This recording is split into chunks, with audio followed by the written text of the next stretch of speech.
Hello everyone, how are you doing? This is MD Tech here for another quick tutorial.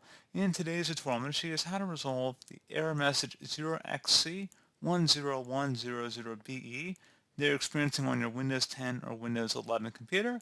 And the error message reads that it cannot play, and then for more details it says that this file isn't playable.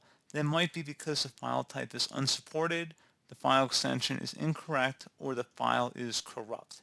So this should hopefully be a pretty straightforward process here, guys. And without further ado, let's go ahead and jump right into it. First thing I recommend doing would be just to go ahead and actually attempt to re-download the file. There is a good chance that it is a corrupted file, in which case you would just want to reinstall it fresh onto your computer and see if that has then resolved the problem.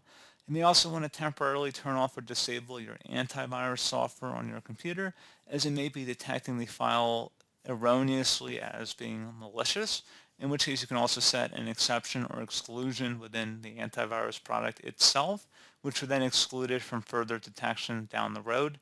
Something else you can take a look into here as well would be to use a different video player.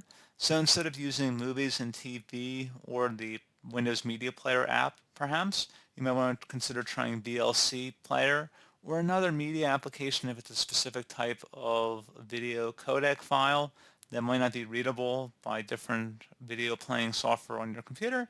You may want to look into that option as well. VLC Player is a pretty popular and versatile option for that. You may want to consider downloading and installing that application as well and see if that would then allow that media file to be played successfully.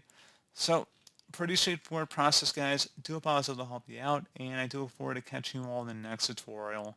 Goodbye.